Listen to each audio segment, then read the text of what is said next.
Hello, ladies and gentlemen. Welcome to the Joe Emilio Show. I'm your host, Joe Emilio, and tonight we talk about a few things. We talk about the possibility of an EFF and ANC coalition. We talk about BE, is it really working? And we talk about Elon Musk's takeover of Twitter. And I got a few other things. Joining me tonight, it is Koketso Rosane, Xavier, Bapu, Dodgy Idealist, Sunflower. You guys might know them from Twitter. All their details are in the description below. But without further ado, ladies and gentlemen, we'll be right back.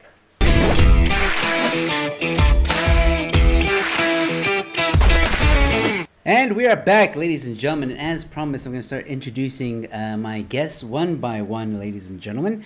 Here we go, starting with Koketso Rosane, ladies and gentlemen. You might know him from Man Patriot. He's a co-host on that show. Koketso, good for you to join us. We also have the Dodgy Idealist joining us once again, and Xavier B., as well as with technical difficulties, Sunflower.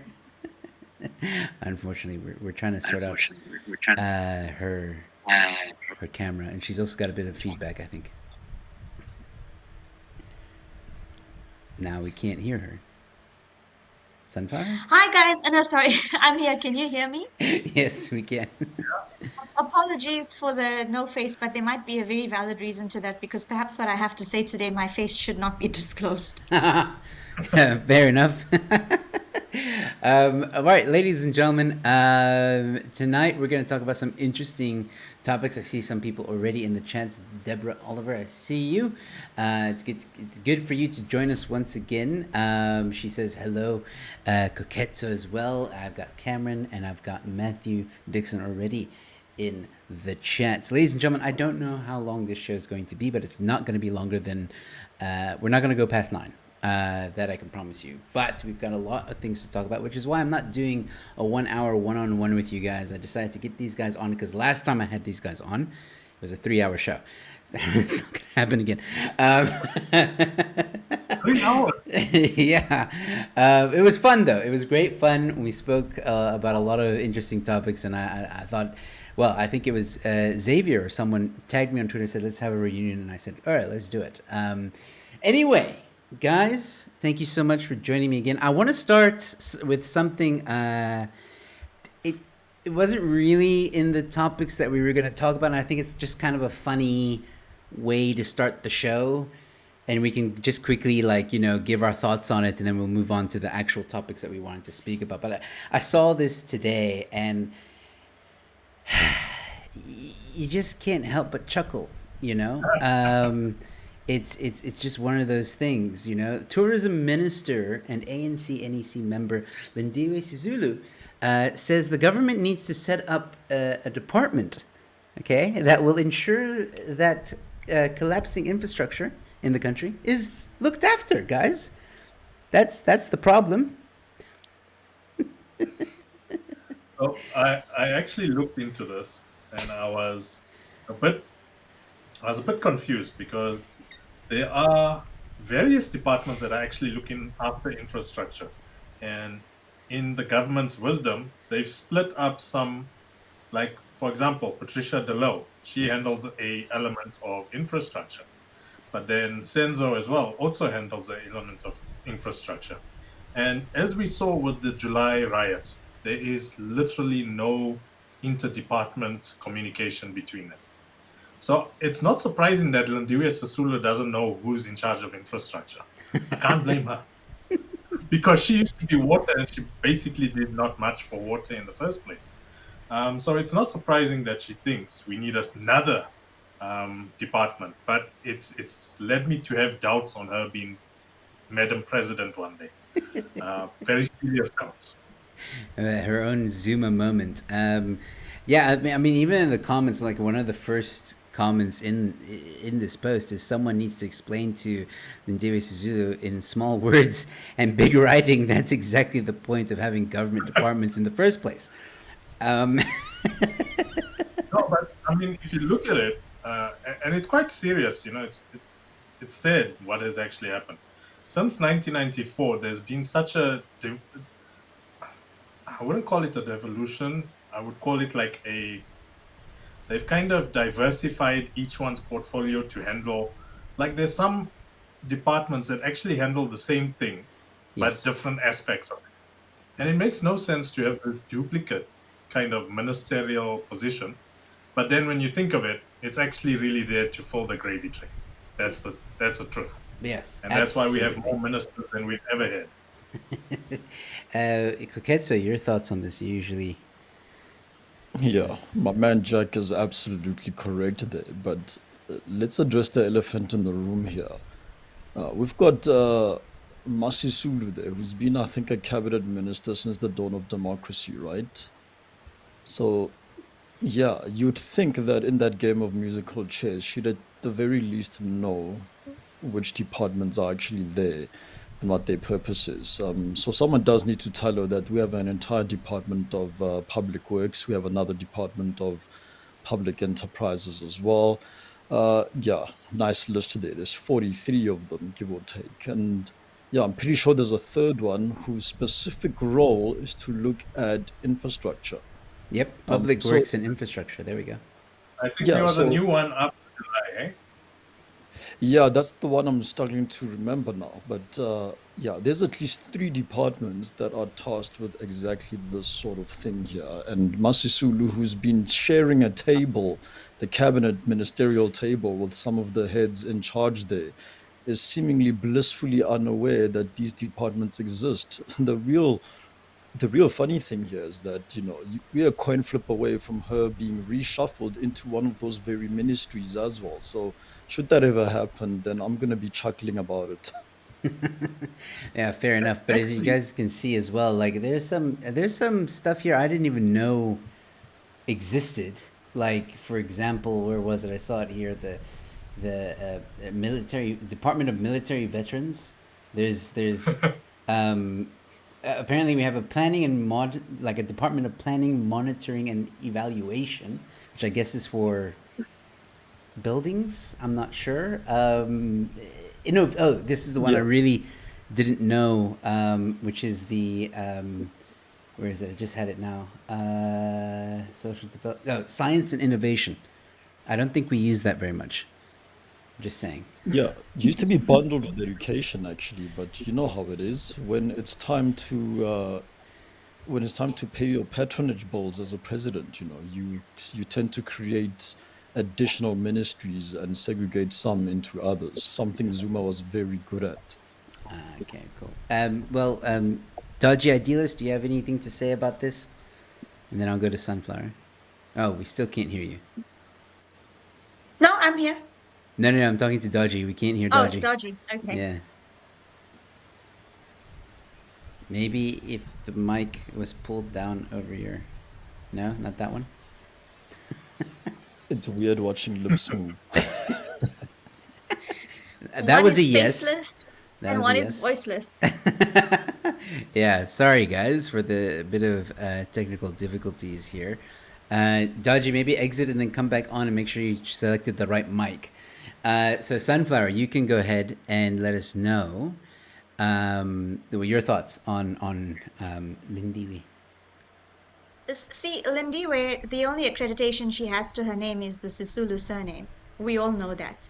I mean, she is always in the news for a lot of controversial issues. And I think, if she has to be reshuffled, we should create a portfolio for her called the Minister of Social Affairs, maybe, if there is such a portfolio.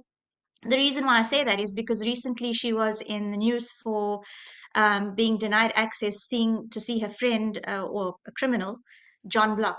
I don't even know that person actually existed. I just thought, John Block was like a pseudonym for somebody. And then she was very emotional when she spoke about getting medication for Jesse Duarte. So I don't think she's in the right portfolio. Water and sanitation is not her. It's not her yeah, strong point. She should but she's just got it. leave her portfolios. And if I did tag the president and the presidency earlier on, by any sheer luck, if they are listening in as ghosts, then I'd like to say, please reshuffle this woman into another position, because she's just useless as what she's doing right now. And well, yeah, not just her, just there's many of them that are quite useless. But if, God forbid, this woman ever became the president of South Africa, we will be ecstatic that, the first Black woman president of the country, but it will be the biggest disaster ever. I think it will probably be worse than having Julius Malema as president. Oh wow. So that's my No. 2 cents worth on her. Worse. Can I add my fact that? Okay. Yeah. Go ahead. So I'm actually a big fan of Lindiwe, despite despite everything she's done, and this is because of the history that she's one of the people that was, well, I wouldn't say she was essential to the fight against apartheid, but she did harness relations with Russia. I mean, she received the Star of Lenin, which is not a small honor by Russian standards. And she's also, someone who is connected with the people, but not the people you think. She's connected with the elite within the ANC, not the people of South Africa. So she is pretty good at, like you guys have said, being social and tackling social issues, but tackling people's issues, which is what South Africa really needs right now, she's not the right person. Funny enough, there's been some rumors that she's going to lose her position soon enough at the next ANC conference, which is next month. And there's some nasty rumors that they want to move her into Durko position as an ambassador somewhere, and they were looking at Asia. So yeah, it's going to be a very interesting ANC conference because there's some hardliners that want Cyril to run a second term. She does have a very small amount of support, like I'm saying, with the elites within the ANC, and these are like the old guys, not very extroverts of the ANC, but guys with deep pockets. Yeah. So yeah, we can say what we want against her, but she does have a bigger place than being a useless minister, and that's how the ANC works. It's I not have based to on say, merit. Xavier, she's had such a huge portfolio. She's been the Minister of Housing, she's been the Minister of Defense and Military Veterans, she's been the Minister of Public Service and Administration, she's the Minister of Human Settlements, Water and Sanitation. So, in all of these departments, Minister of Housing, Minister of Defense and Military Veterans, Public Service and Administration, Water and Sanitation, if I look at all those portfolios, none of them are a success. And what's her qualification? She has a master's degree in journalism and and she's fluent in Russian. She Correct. has a So journalism degree. the And thing you is, take somebody who has a journalism degree and you put them and you make them the Minister of Defense and Military Veterans. yeah, true. But the thing is, within the ANC, you're not based on merit. It's not like, let's say, the DA or even Action SA, let's say. But it's not based on merit. It's based on cadership, and she's got that cadership in boatloads. Because of I the mean, the surname. Sisulu, yeah, the Sisulu surname is powerful enough, but she's also, that Russian connection has never disappeared. You can see where we're standing on international terms now with the Russian-Ukraine war.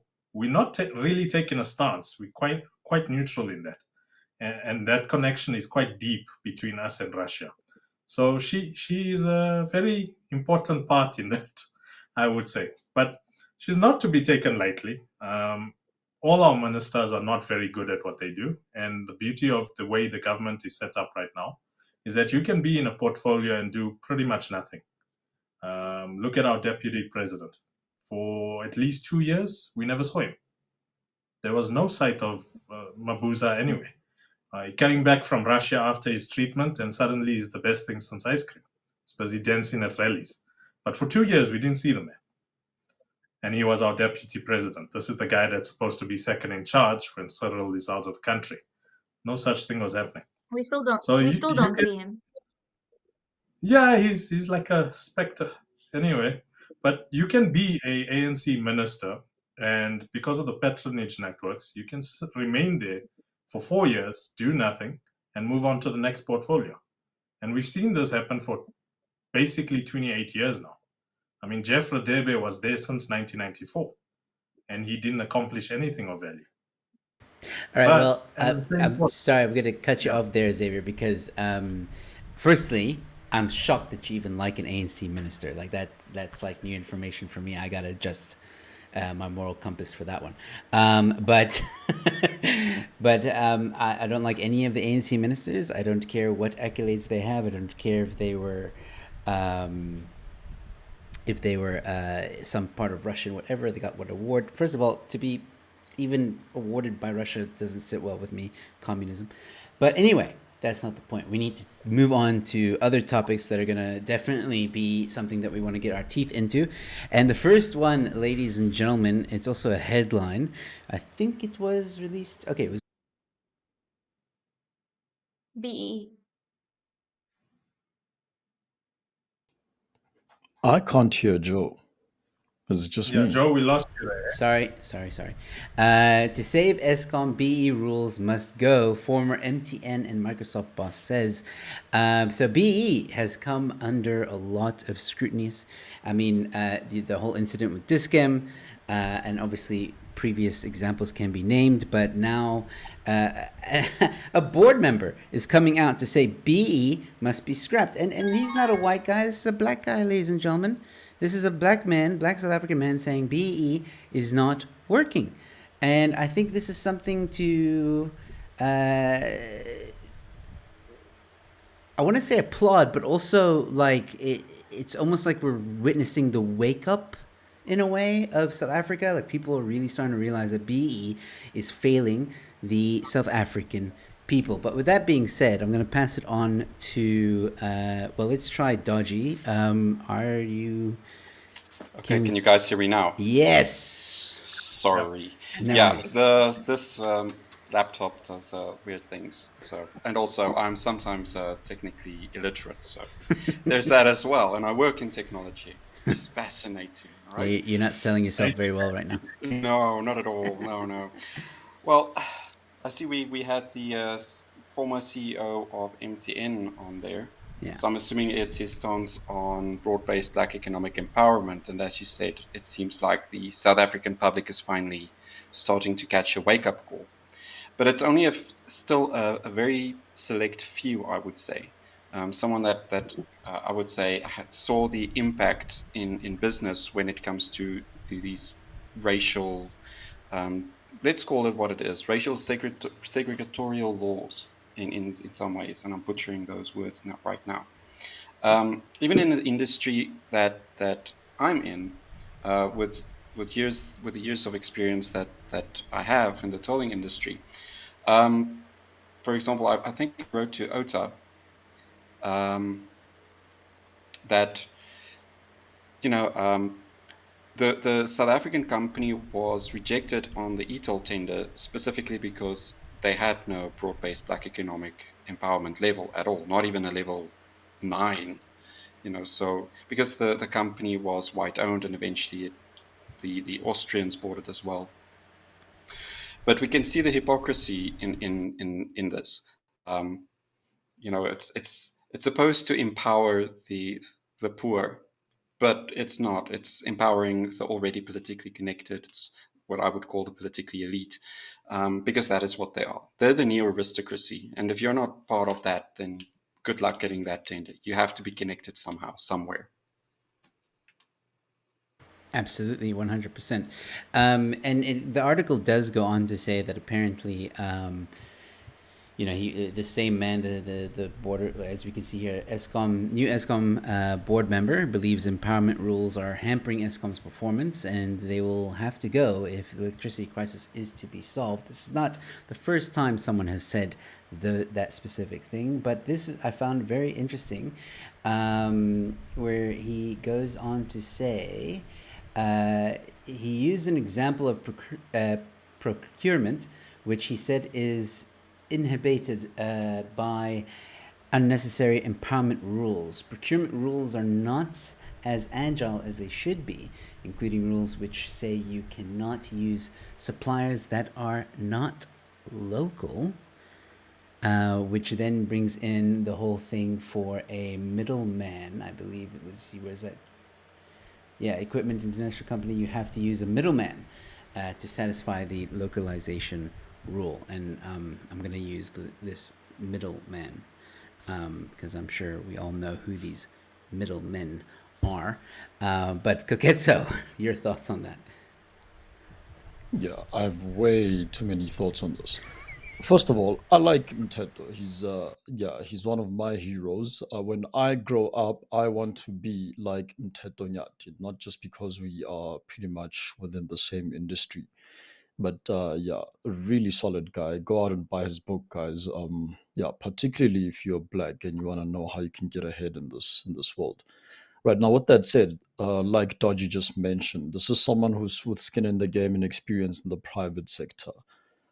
His most recent gig, his most recent gig was at Altron, where he, in his time there, he effected double-digit growth at Altron, which is a listed company, So again, this isn't just someone who doesn't know what they're talking about in terms of growing business. And as we know, let me not say all of us, because the wokeists are fantastically ignorant on some of the basics. But as you and I will know, when the business grows, you can make the safe assumption that that can pretty much come with jobs in most instances. So, this is someone who's been able to grow a listed company, contribute to the country's GDP, and he would know more than most, including those at the Black Business Council who are firmly against his comments, etc. He would know more than them what it actually takes to turn things around in any business by virtue of being pragmatic and doing what needs to be done. What I'm seeing here is that people aren't actually questioning his statement per se. They're questioning, they're pretty much being emotive about it and questioning his motive. People then coming out saying that, he's been placed on the ESCOM board. He's been there less than a month, I believe. But yeah, they're saying that he's been placed on the ESCOM board by white monopoly capitalists. This is the blackface they use to really take control of the state-owned entity and put it into private hands, and that's why he doesn't want BEE. People are saying that they're not really interrogating his statement. He's particularly highlighting that the whole premise of needing a middleman is illogical. I mean, to put things in perspective, you've pretty much got a scenario where you've got a bunch of starving orphans, that is us, the citizenry, and there are actors or people out there with a hell of a lot of food to offer. And the state is then saying, no, you can't give that food to the starving orphans unless you also give them very specific utensils. You know, that's essentially what it comes down to. It introducing a set of rules that make things more difficult, and the real losers at the end is you and me. And the other thing no one is mentioning here, BEE contracts most of the time, and maybe Dodgy can correct me on this, but they have a hell of a lot of bloat in them. Unnecessary bloat, which some other people are going to then say, but this is how we create jobs and create wealth for black people.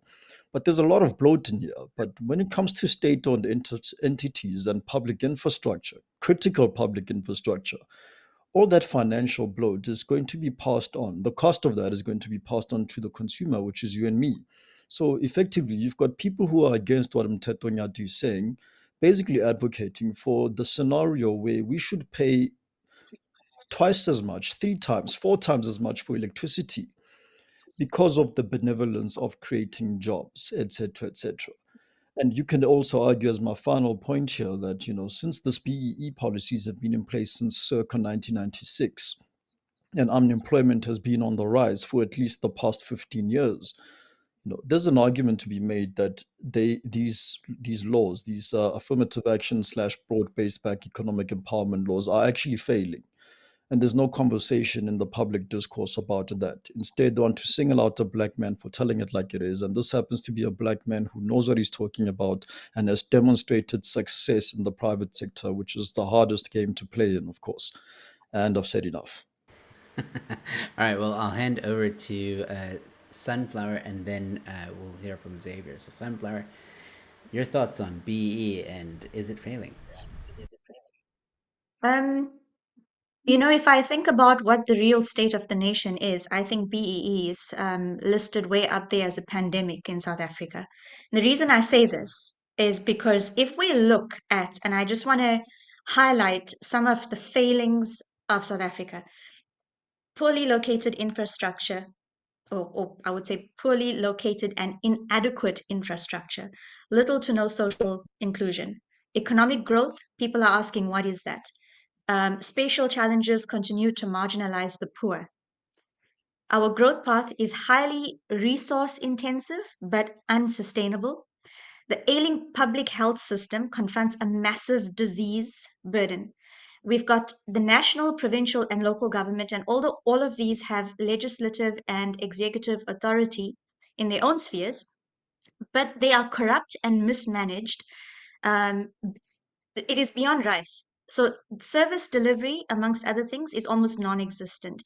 We have the ruling elite. I don't really want to be very blunt and direct with, with whatever, like, saying names, but we've got the ruling elite literally stealing from the mouths of the poor.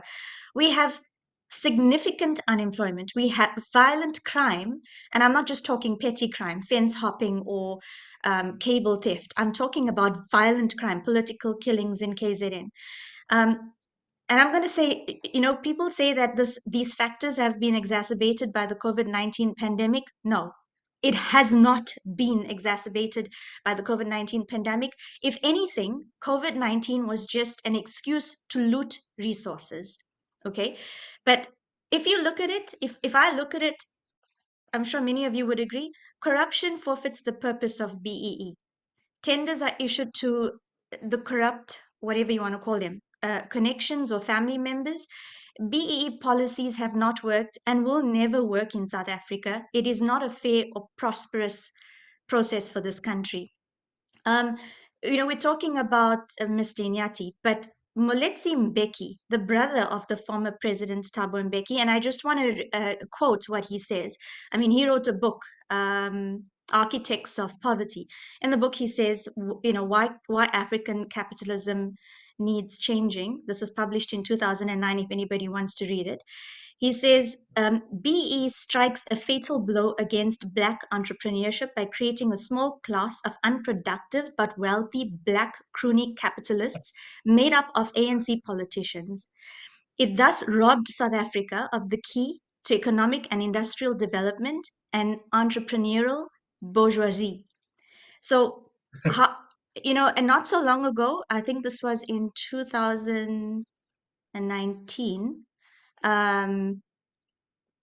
Praveen Gordon also said that the state should identify the barriers to the advancement of the poor and start removing them. So, how do we do that? The ANC first has to embrace the much harder tasks of fixing education. Okay, we cannot have the people passing at a 30% level. We've had this discussion on Twitter so many times. 30% is not a criteria, should not be a criteria for passing. Now, let's break it down a little bit.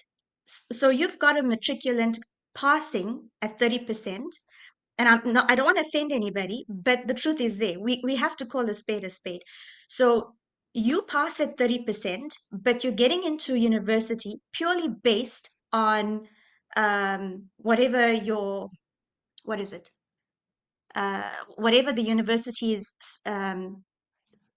APS score. what's the word I'm looking for? APS score, I believe. Is it the APS score, or Yeah. besides that, like like how what BE states is that 90% should be Black and 10% should be non-Black. So, Oh, okay, that's a quote. so Demographics. Yeah. a demographic, yeah, sorry, demographic. So you've got a student who passes at 30%, gets into university, and then if you couldn't handle your high school years, how are you going to handle tertiary education? Then you've got this degree. However you got the degree, whether you scraped through tertiary education, you've got this degree. And then we wonder why people aren't getting jobs. Why don't we have, like you guys said, the demographics in certain companies? Because they don't have the skills, they don't have the experience, they don't have the knowledge. So it's exactly like the Dischem situation. It's Dischem suddenly woke up and realized, hang on, I mean, if you guys read that letter, I read it like 100 times, and I read it for what I understood the meaning to be. Dischem purely just hired, I mean, I might have the stats wrong, but for every 8 whites that, sorry, for every 2 whites that were employed, they probably hired 8 black people to balance the demographic, right? But then they're saying, it's almost like the white qualified graduates or experienced whites were the ones who basically ran the organization, because we've got 8 unexperienced or inexperienced black staff. So what are organizations doing to upskill staff and to transfer skills? Very little. So one is to fix education. We cannot have a 30% pass. 2, freeing the labor market from excessive regulation. 3, ending other damaging dirigist invention. Building up international competitiveness and making South Africa much more attractive to direct investors, both local and foreign. So if you have a country, I'm going to be so blunt about this, but if you have a country that where 60%, let's just say 60%, above 50%, 60% of your youth or your workforce who are unskilled, purely hired based on the color of their skin, you tell me which international investor wants to invest in South Africa. If you look at South Africa, we are falling apart at the seams. We are heading for a complete nosedive. I've like some of you know, I've been back and forth between Durban and Joburg for the last 2 years. And what I've seen in Durban is that unfortunately, this once beautiful city is now turning into a cesspit. You've got this city used to be your tourism. I mean, this is the place people used to come to, during your festive season. It's either Cape Town or it's Durban. Now, nobody can go to the beaches this December. There's political killings. There's the ANC NEC conference. Since the unrest and since the floods, this city has not. It has not. Nobody has been able to actually revive the city since then. Every single time KZN has a disaster, it's going, we're going deeper into a cesspit, and it's going to be very difficult to pull us from that. So, quite frankly, we actually need to stop being sensitive about this whole thing, stop pussyfooting around people and saying, I'm just going to hire you because you're black. I'm just going to hire you because you're Indian. I'm just going to hire you because you're a colored male. We need to actually start hiring people based on their competency, on their ability. And perhaps what if we can do is, I'm not saying all white people are intelligent. I know quite a few of my white colleagues that might not have the skills that, a black person has, but we need to start transferring skills to one another. And you can only do that by matching the two of them and saying, shadow each other and transfer your skills. But we're not prepared to do that. So that's probably the skill. And I'm not sure it's ever going to be a success. We're ever going to be able to. Yeah, well, Sunflower, I agree with pretty much everything you said. And I also think that it is a multi layered issue because 100% we need to get education to a standard where 30% is a joke. There's often we say, do you want your doctor to only know 30% of his work or what have you?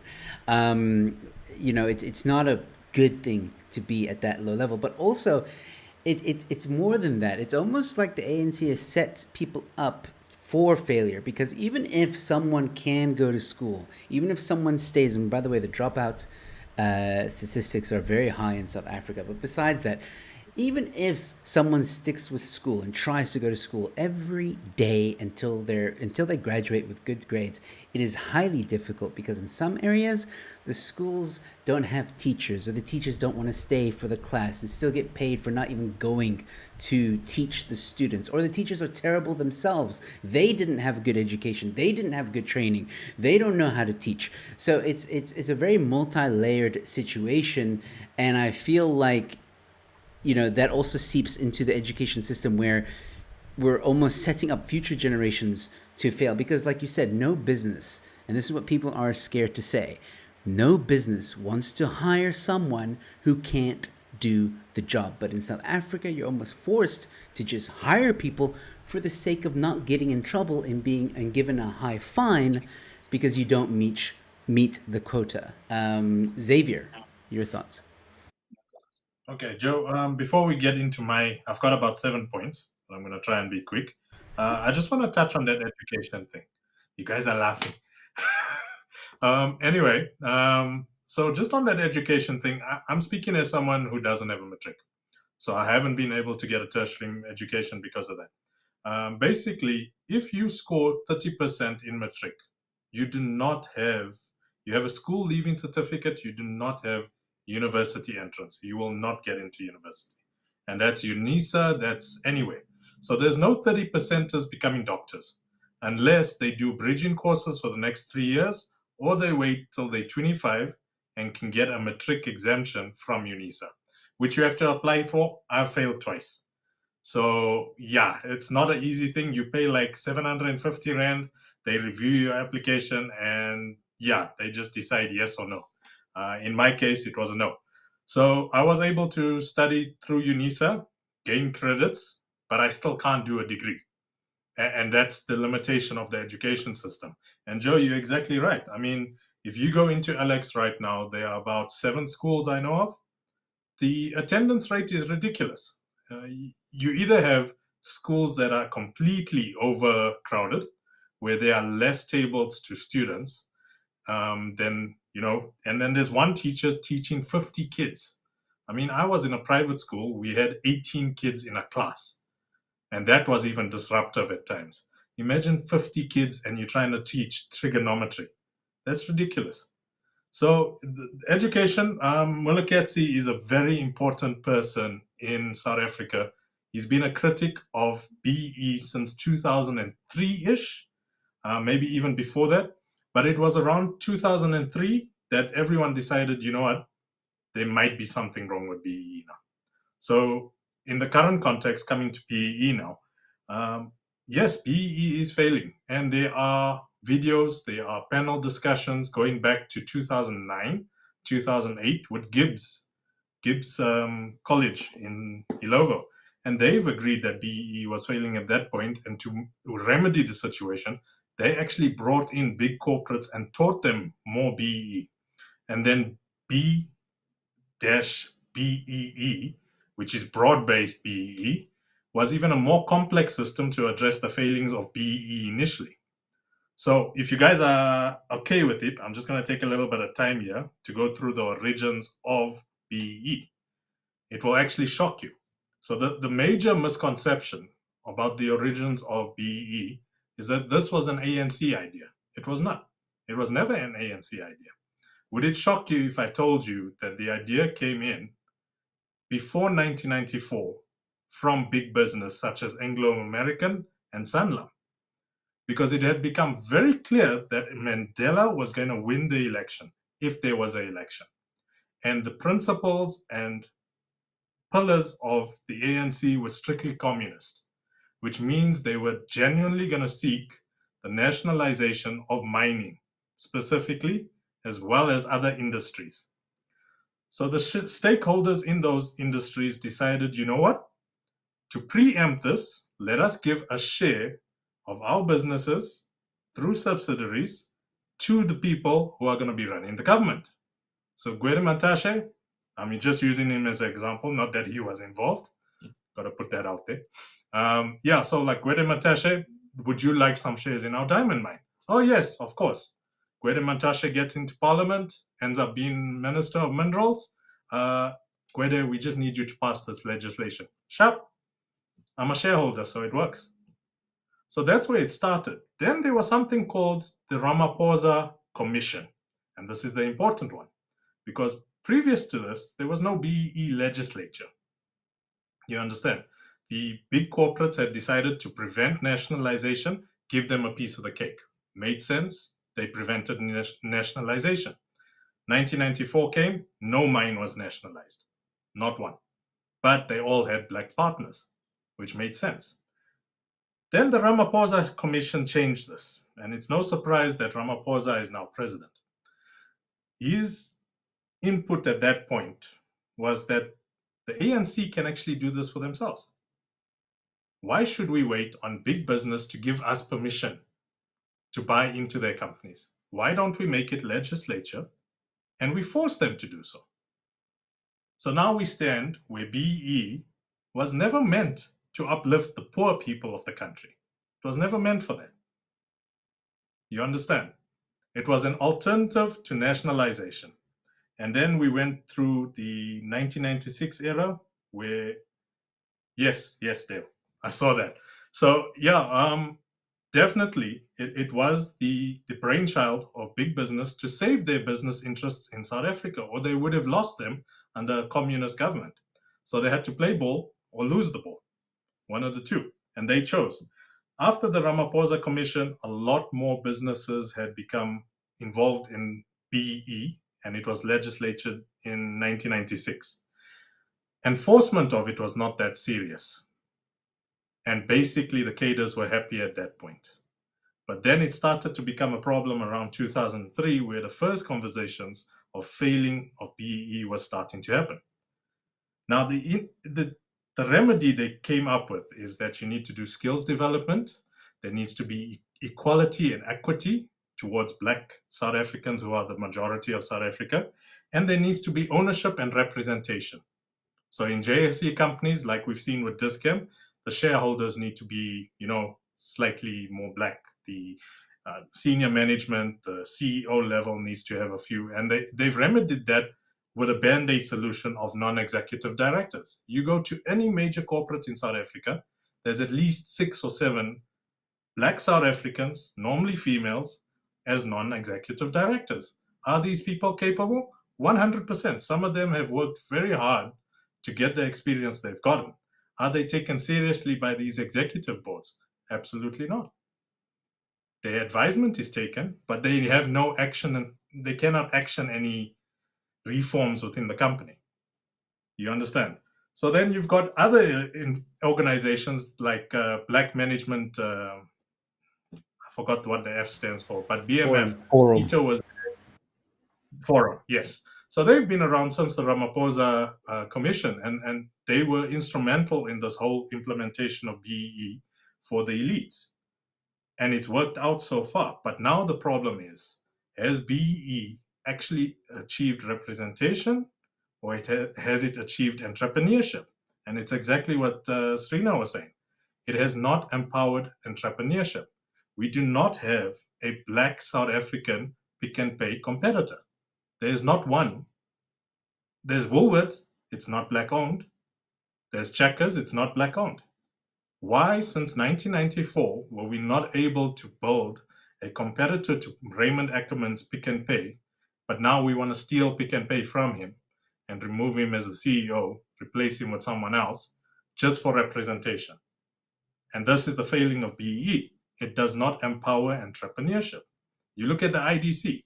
They give loans to someone so that they can buy a share in a company that already exists. They don't give loans really for you to start your own business. Every loan they've given for you to start your own business has failed. It's pretty much failed. The rate of failure at IDC is ridiculous. So that's damaged the job development in our country. If there are no entrepreneurs to open new companies, then we are just reclaiming the old companies like Dischem. So it doesn't make sense. But then you look at someone like Mteto Inyati, who, before I read his book, I was strictly against BEE. I couldn't even entertain the idea of BEE, even though I had been a beneficiary during my time at Truitt's of BEE. Because I was Indian, I was able to move through the ranks much faster because there was no Indians represented in that. You had to have a certain quota of Asians in your company as well. So I got to management level quite fast. Whereas my Black compatriots did not manage. There were people that were there 11 years before me, and they never made it to supervisor. I did it in 3. So that, it shows you. So Mteto Inyati started in engineering. He's an engineer by profession. He studied in the apartheid area as an engineer. And one of the main points of his book is that we need more engineers, less MBA graduates. And it makes perfect sense because engineers get things working. MBA just teaches you patterns. There's nothing seriously valuable in it. And when you look at it, he actually started with Microsoft at a time they were transforming in the country. They had programs for Black entrepreneurs to start a tech company, which then Microsoft would use as a third-party vendor. So that worked out very well for Microsoft. It increased their holdings in South Africa quite considerably, and he details this in the book. And he moved up through Microsoft in that way. So he was very transformative in every company he's been in. MTN was a short stint where he wasn't able to accomplish the goals he wanted. But then you look at Altron, which was previously a very family owned, non BEE compliant company listed on the JSE. Within a period of, I think, 4 years, he managed to achieve the outcomes he set out to do. And he detailed that in his book. The one thing I have against the media, Joe, I mean, you pulled up that article there. That's the article they're running. What they're not running is the published write-up that Nteto did himself, which is about 6 pages long. And he details more into his comments on why he said what he said about the ESCOM board. And it leads exactly into that thing. There is no entrepreneurship under BEE. We are not generating new companies. We are basically changing the representation of companies that currently exist. And that is not sustainable. At some point, you're going to run out of representation and you're not going to have anything to show for it. So we need to be building more companies, like Serena said, because that develops jobs. You can't build more jobs by replacing white people in Dischem with black people. You're not going to create more jobs. You're going to actually create more unemployment. And that's my issue with Dischem's current policy. So besides that, coming back to the last thing, which is KZN. And KZN is quite sad because it's like a stronghold of ANC. And the EFF is they're quite happy that the ANC is losing it in KZN. I don't know if you guys saw on the news today, the DA and IFP have come up with a coalition way before 2024. And I mean, the IFP is the ANC's strongest competitor in KZN, not the EFF, not anyone else. And if you look at prior to Christopher Papas taking over for that municipality, it was BEE run, a lot of contracts, a lot of middlemen, a lot of tenders going out for nothing. Chris took over. Within 3 months, roads were being fixed, which hadn't been fixed in 6 years. So BEE is genuinely failing. Can we create jobs and give equity to black people of South Africa without BEE? 100%. It's inevitable that you can actually exclude, like the apartheid did, 80% of the population. You can't do that. It's not going to make sense because your clients are also going to become your staff eventually. There's no way out of it. So you don't need BEE to legislate that and force companies to hire people that are not working out because they don't have the skills. So that's my 5 cents on it. And Serena, have hope for KZN. It's gonna come right. I think like 100% with your final thought there. Like that's also something I've been saying. You know, if you didn't have BE, if you didn't have these quotas, if you didn't have the Equity Act, if you didn't have all this stuff, South Africa, the majority is black. You know, if you just give it to the free market, you let entrepreneurs build businesses, you let people, well, obviously get a good education, eventually you won't need the quotas because naturally you're going to have a lot of people being hired based on merit. And if the majority of South Africa has a good education, it's the majority of people in the companies are going to be black. And then like in the Western Cape, for example, there are some areas that it's colored people that are working because there's a high population of colored people in Western Cape. 51% of Western Cape is colored. And we see that. It just naturally happens. There's no need at all for BE. I don't think it achieves the goal that the ANC claims it's trying to achieve. But I think we've gone through everybody. Sorry, Xavier, you want to say something? Okay, so Joe, I think I messaged you about it, but did you guys see the affirmative action drama in the USA? No, I didn't get a chance to get to it. Okay, so we know the South Africanization of the USA has been happening slowly for the last 10 years. There was an affirmative action sort of policy that was implemented under the Obama era that went in very silently. It's never really hit the news. And this week, the Supreme Court or members of the Supreme Court in America have started discussing that maybe it's time to end affirmative action because it is quite discriminatory, which was amazing for me because I didn't see this happening in America. And if you go through the tweets now, you'll actually see quite a few people, influencers, activists, etc., tweeting that affirmative action is racism. And I was surprised to see this coming out of America, which the black population of America is actually a minority in America, despite what you might think due to entertainment and media. It's actually the minority in America. In fact, the Latinos are actually going to overtake the black population in America quite soon, which is it's shocking because in the media you would say the black population of America is the majority, and they've been discriminated against. But it's completely opposite to South Africa, and I thought the context of them saying that this is racist was very powerful for our country to actually recognize that, affirmative action is a discriminatory policy. We need to get rid of it in the spirit of moving on as a country after 1994. It should never have been in place. 100%.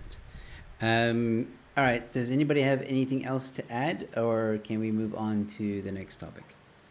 Just wanted Well- to say that, well, I'll be quick, that I believe the Latin American population is already larger than the black population in the United States as well. This is what triggered some of the arguments about a year ago, really, about why Latinas and Latinos are also seen as black. Hence the popularization of the term "people of color" instead. But yeah. Cool. So I can identify as black now. That's amazing. Okay, Not sorry, exactly. Dodgy. Not exactly. So, Joe, if you support the Republicans, you're a white supremacist, even though you're Latino. Because I follow like six of the major new women who are Latino, showstoppers, not like AOC, that faker. So these are women that are very, family values, Christianity, but they're Latino. So they've now found representation with the Republicans, and I don't know if you guys have seen. The Republican Latino vote is growing quite a bit now, like excessive. Yeah, Matthew. So yeah, it's growing quite a bit. So it's quite amazing to see that ideology change. The minute you're a Latino who represents with the Republicans, you're no longer Latino. But if you were the Democrats, you're a person of color. Oh yeah, but I was- that's true for even the African Americans, man, or the Black Americans in America. Like the moment anyone, whether you're Black, Indian, Japanese, whatever, don't agree with the left, you're a white supremacist. You don't even have to be white. It's amazing. I'm sorry, Joe. Xavier, I have a question for you. You mentioned earlier, sorry, I know you can't see me, and that's why I can't put my hand up, so I'm just butting in. Sorry. No, that's fine. You can do I have that. a question. You mentioned earlier that when you were at Truett's, you got there and you got ahead a lot quicker than your black colleagues who were there for like 11 years. And I was curious to know, why did you get ahead in a short space of time as opposed to your black colleagues? What was it about you, apart from the fact that you're not black, you're Indian? You might be classified as black, I don't know, but what was it about you that made you get ahead and your black colleagues didn't? Well, I'll run you through it quickly, Serena, because I am not being completely honest on that. To be completely honest, I was extremely hardworking. I contributed a lot of new ideas when I was there, and I was proactive. So, if the manager wasn't in store, I would take over the duties. I would find extra work. There were times I was hired by Truett's. YDE was a company that used to run opposite to us, and they had the 100 Rand sale. And every 100 Rand sale, they were short staffed because like 1,000 people go into YDE and try to, like, people will undress on the sales floor to try on clothes. That's how crazy it was, because every Remember item that. is 100 Rand. Yeah, so I used to actually, as a Truett's employee, take my day off on the 100 Rand sale and come in to help the YDE people at no I never got a salary. I never got paid for it.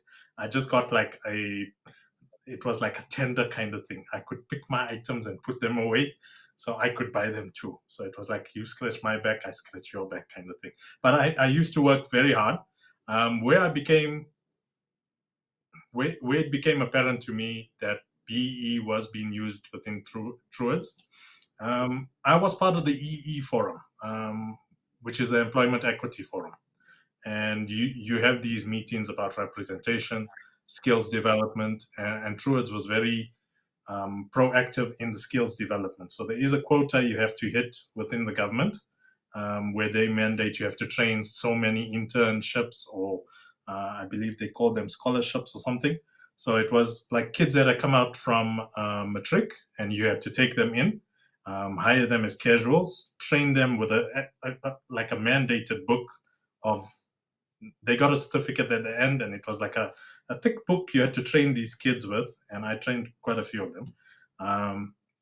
And it became apparent when I got to the point I was applying for supervisor. 3 of us applied for supervisor. Generally, if I'm an employer, I look for someone who's been loyal to the company. At that point, I had been with the company 2.5 years. I'd been promoted twice. I was very hardworking, but 2.5 years. So there was no loyalty, you could say. The other guy was 11 years in the company. He had been a sales consultant for those 11 years. I was promoted from casual to sales consultant within 6 months. He took 3 years to do that. So, I would have, in my opinion, maybe it's a self-confidence issue, but in my opinion, I would have hired him as a supervisor because of the seniority of, his work period, etc. Regardless of his, he was capable. It's not that he wasn't doing his job or he was lazy. I did work harder than him. That was apparent. But I didn't have the years of service. And me as an employer, I would probably take someone with years of service over someone who's hardworking. Because it's, someone who's hardworking is always going to be looking for an opportunity. They'd be stupid if they're not. So I'm sure, as an employer, I would want someone who's going to stay long with me. When I became part of the EE, we had to decide on what representation we needed more of. Now, Indians in Johannesburg don't really, because we're a little bit more educated in Johannesburg, just to generalize. In Durban, you can find Indian employees at a Truitt, which I was shocked to see when I went down to Durban the first time. And in Joburg, I think I was one of 4 Indians in my entire area, which was 7 stores. So it was ridiculous. There were not many Indians, and it's something I learned when I was only in the EE forum, and I've been in the EE forum of every company I've worked for. So I've seen BEE in action, and in each of those companies, I received a promotion for what I felt was representation. But also I work hard, so I'll never know. So the reason why I ask you is because you said that if BEE favored you a few times, you have been a beneficiary of that. And as an Indian female, I have never ever benefited from BEE. It's shocking. I worked for 2 foreign Indian owned companies. I was hired purely because I speak the language, not because I was black. I worked for an Afrikaans owned company. I was hired because I have, the guy even said to me, he hired me. Well, of course, I had the skills and the experience, but he hired me because I had a rosary tattoo on my left hand. And he's obviously very religious, and thought I had the values. I had those values, but of course, I'm not religious by any means. And then I worked for, I'm not going to mention the names of the companies, but I worked for another company in the casino industry, and they hired me purely because there were more males in the company and they needed a female. But they couldn't care whether I was black, white, or Indian. They just needed to balance the gender in the company. So it might it might favor some people, but I have never been a beneficiary of BEE. I now work for my dad, and as a black male, or it would probably be considered black, but he's Indian, but be considered black. Even then, we are not favored under BEE. We have, I mean, I don't know if any of you have ever put in a tender, if you have ever submitted tenders. The process is rigorous, it is tedious, it is horrendous. I can't even find any other disses to say about putting in a tender, but you can It's you horrible. can work your butt off trying to put in every single detail, meeting every single criteria. And if you are not a connection of a connection of a connection, if you're not corrupt enough, you're not going to get that tender. So, yeah, I'm very After disappointed that as an Indian female, I have not benefited from BEE. So, if So what are anyone's you you trying listening need to to out go there, tell work please, me? in the I'm here. just, I'm here. just so by the way, what are you trying to say I am? I'm not saying anything. Ah, I'm just saying that I'm disappointed because, this is the thing. We hiring based on skin. I don't know. I don't even know what we're hiring on these days. Are we hiring based on skin color? Are we hiring based on experience? Are we, could you have had maybe 20 years of experience but no degree? John's DNA comes to mind. Okay. Then could you have had the degree but no experience? You could be an MBA graduate and you get the job, but you are what is this an ESCOM engineer. You have all the experience, but you don't get the job. So I don't even know what we're hiring on these days. So what you're saying is well, BE is sexist. in a way. Again, But again, you have to also know the tender process, and Serena and Xavier and maybe Corretzo also knows the process. So you get scored points based on the individuals in that you put into the tender, the CVs, and the agreements that you sign with them. So you get some points if they're black and a woman, for example. Black being anyone that's non-white in this case, so that we just clear that out. So yes, Serena, you would be classified as black under the current triple BE legislation. If they're disabled, you also get points. If they're a war veteran, you also get points. So all these things yeah. do count to it. Yeah, yeah. Okay, so Sorry, let me elaborate on that. Okay, so Sebi Yeah. A yeah, says go being ahead, Indian Serena. helps. To a Sebi point. A says being Indian helps. No, dude, I have been Indian all my life. It hasn't helped me. I literally have to push my way through, and that's why I sometimes agree to be on Joe's show because I'm thinking if there's some ANC cadre out there listening to the show, I'm here. Employ me. I'll come work for the ANC. We can be the best of I've begged, buddies because I've being You know, begged, Indian, but I because am neither. yeah, I'm neither white. I'm neither black. I'm literally sitting on the fence. And if you look at the history of, this is a different topic altogether. But if you look at the history of Indian people in general, and when they came to South Africa, they've literally had to push their way through. Well, okay, Sunflower. If you're hoping to get a job from the ANC based on being on this channel, um, that's I I'll have be a signing hat president. that says "Footsec ANC" right behind me. Like that's not. I've got a chance. I said I like Landiri, okay? I can go apply and Yeah. try as well. Okay? I no, covered Zach, Yes, myself. I I don't think need I'm being to see. anymore. I'm being send a facetious about selfie it. with red I'll lipstick never on. be an ANC member. All right, Koketsu. Sorry, man. You wanted to say something. Yeah, I was gonna say that. Yeah, to Dodgy's point there. Yeah, I have filled in more than a handful of tenders. So yeah, I learned about a lot of the process from having to do much of that work. Yeah, you guys don't know this, but I'm quite experienced in enterprise sales and pre-sales. Yeah, Yeah, quotes that have seven-figure amounts, etc. mm. So yeah, Only seven. yeah, but So you are. Okay, so are we all measuring dick sizes now? Okay, only 7. I do yeah, 10 every day. actually only So 7. I take you through two tenders Yeah, I did very quickly. yeah, only 7. So Okay, maybe 8, but I think only 7. You know, Anyway, if you push it, if you push it. but yeah, I mean, so I think it I was did two yesterday. tenders when I was selling coffee machines. Yeah. These were not Nespresso machines. These were serious machines. One of my big, um, possibilities was Development Bank SA, which is sort of a government kind of thing. I don't know exactly. Anyway, we did the tender. They signed on. They were happy because technically, and I've never seen this director, technically, our company had a black woman as the sole director, which was news to me because the director I knew that sat in the office every day was a elderly white gentleman.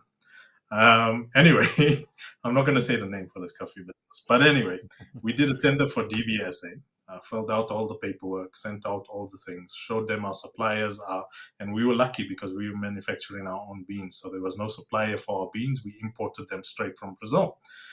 So, it was triple BE, whatever, level 1. She's a black woman. She's under, 50 years old.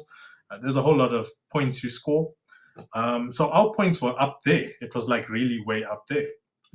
And basically we didn't get the tender because another company had same BEE standard. Never heard of them.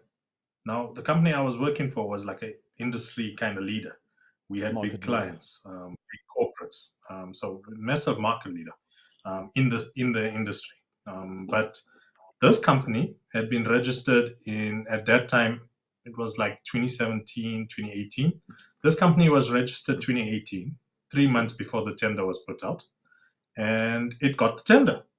And I was like, but how? So I phoned this company up and I asked for a quotation based on what we had given a quotation on. And they were more expensive by about 70,000 Rand.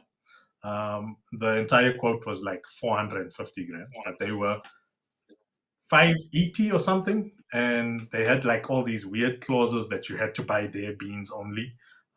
We also had similar clauses, but it was Anyway, that was the one tender. Then the other tender was I'm not going to say which department, but it was a government department.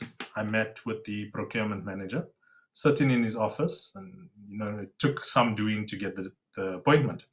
And I'm sitting in his office, and he's middle of the day, and he offers me a whiskey, and I'm like, you never say no in a meeting like that to a whiskey. So I drink the whiskey, and he's like, I'm gonna be honest with you off the record. Don't tell this to anyone. You're not recording me or anything.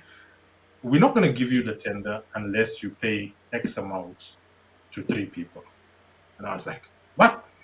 But I didn't say that in the meeting. I was like, okay, please tell me more and how we would do this. And he explains the whole rigmarole of how we're going to do this and how the payments need to be in cash and it needs to be delivered at a Wimpy in Woodmead, and we'll meet each other there and we'll sign the documents the next day. So I went back to the boss and he said, no, I want nothing to do with this. I'm not even touching this. Get out of that good. tender. Good. So those were the 2 tenders I did with that company, and then I did a few more with other companies. But it's amazing how everyone thinks that corruption in South Africa is these high-level Jacob Zumas, the Guptas. No, there's guys on the small level who drive a Corolla that want to upgrade to a Mercedes C-Class, and they just want 20,000 Rand. And that's how it starts. And then they become the senior procurement manager, then the procurement director, and then director of operations. And then 20,000 Rand becomes 2 million Rand. So what you're saying is we're all in the wrong field of our occupation. We need to become... That's exactly. Look, in 10 years' time, I think we can all qualify for previously disadvantaged. Sorry, Kuketso, you were saying... It's all good. Look, there's certain countries on the continent where, in the tender spec, I sell software, right? But in that tender spec will be a black 2020 Jeep Grand Cherokee with bullet point of the following optional extras: leather seats, 6X CD changer, all-terrain tires, etc., etc. Yeah, I have seen that stuff, but and I just remembered, actually, I have done 2 tenders with 8 figures, but never 9 figures. So I'm still small fish like Xavier, I guess. Yeah, look, I think it was yesterday when I actually tweeted that. So I personally, my personal story, I've never been employed on the basis of BEE, at the very least to my knowledge, and I'm in job number 8 or so now. So yeah, I've never had it. I've never sat on the EE. What do you call it? Is it EE Trust? EE what? Equity Employment equity. employment. Okay, Employment equity. yeah, I've never been part of that. I've seen colleagues, get called into meetings and be given stuff to sign to verify that they've been at the company for X amount of time and to verify their racial identity and so forth. That's never been me. So yeah, I've never had that, and I don't think I want it. Honestly speaking, to the point where I've sat in interviews, job interviews, and yeah, as soon as I could smell the hint that, these guys just want me because I'm black and I can speak well, and, you can send me out to customers and prospects and I'll probably get the job done, but at least the customer or prospect will see a black face. I kid you not, as soon as I smell that sort of hint, I crash my own interview, and I've got What several do ways to wait, crash it. what do you say? Like Oh, respect. if they ask like what's your biggest weakness, you're like, I take cocaine. Like, you like, No, not even. Yeah, I make myself come across as more arrogant, as just here for the money, as I don't really okay. want this job, that sort of thing. I intentionally do that. Could it bite me in the butt one day? It probably could. But yeah, I've done that twice now, So yeah, I'm very willing to do it at any point in time because I don't want to be employed on the basis of, oh no, I'm just a black guy. I would rather be employed purely on merit. Let me earn my money, and let me prove myself. So the reason I bring this up is because I know I'm the anomaly, but there's a hell of a lot of people out there who expect this sort of thing, who want to be employed based on their skin color, who have an entitlement complex to be a part of the table they either A, did not help build or create, or B, be part of the table where they have no business being there in the first place. Because, and I've always wondered this, maybe one day when I'm an executive or non-executive director, I'll have a better understanding of this. But it baffles me that there are people who want to be in those positions and will fight tooth and nail for it, but they actually lack the knowledge, let alone the experience, but they lack the knowledge to sit at that table. They want to make decisions that they have no idea the consequences will be. They even lack in many instances the necessary business acumen. And this isn't just inside of government, this is particularly rife in state-owned entities and even in some listed companies as well. If you go look at some of these board members at some of these companies, you'll find maybe out of a list of 12 or so, you're going to find maybe 7 competent people and 5 cadres, you know, who are simply there just because you need someone with proximity to the ruling party in many instances. Otherwise, your cash cow customers who are responsible for 30, 40, 50, sometimes even 80% of revenue are. So this is the kind of stuff you find in there, and I don't want to play a role in that. It's a little bit like giving money to the guy at the traffic light when you know he's going to take that money and do drugs or something.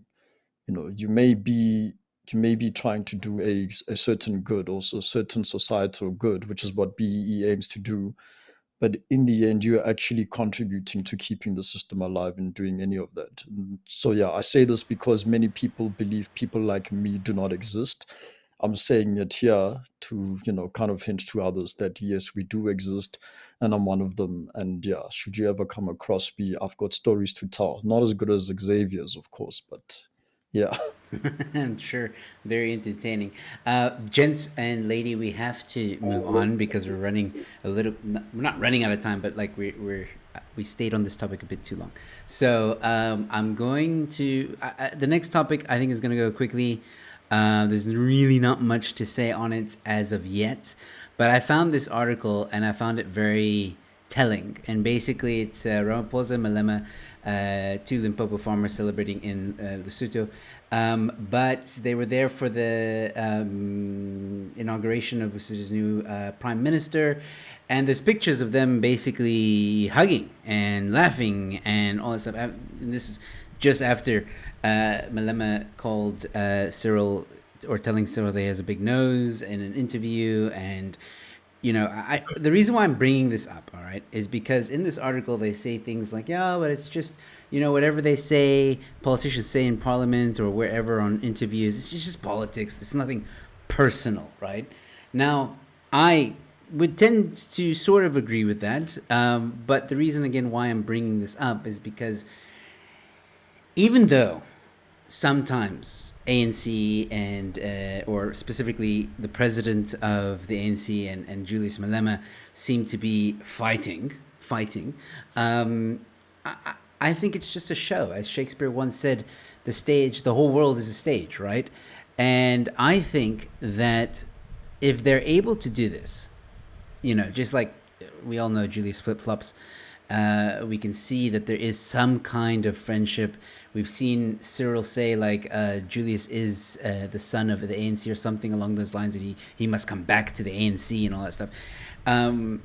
I think there is a high probability, even though it's going to kill me to say this, but I do think there could be a high probability of an ANC and EFF coalition, and I would really like to know your guys' thoughts on this. And we'll start with Serena, because I know how much she loves the EFF. Look, I was reading something on the Daily Maverick the other day, and one of the journalists said, why must we wait for the EFF to govern? Look, it's highly unlikely that Malema will ever become South Africa's head of state. But look at where we are currently. I mean, everything's failed. Literally everything's failed. Give the country to Malema. Give it to him and let's see what he does. We have 60 million people in South Africa, just over 60 million. I mean, that's according to Stats SA, but there could actually be more. But there are 1.8 million supporters. So I don't know. I'm a little bit of an optimist to say that I don't think there could be an ANC EFF coalition. Those pictures don't really say much to me. It just shows that, Ramaphosa just could be the bigger man saying, let's embrace this idiot. And, let me just, what our government is like. A catastrophe happens, they pitch up for pictures. It's all a show. That's what I feel. But like I said, when I was reading the Daily Maverick, the guy said, give the country to Malema. We will literally have a controlled demolition. That's one So way to look at it, yeah. I yes. disagree. So right now,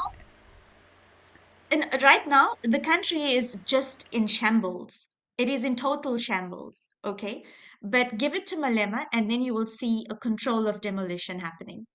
I don't think the guy is capable to run a bath, let alone run an entire country.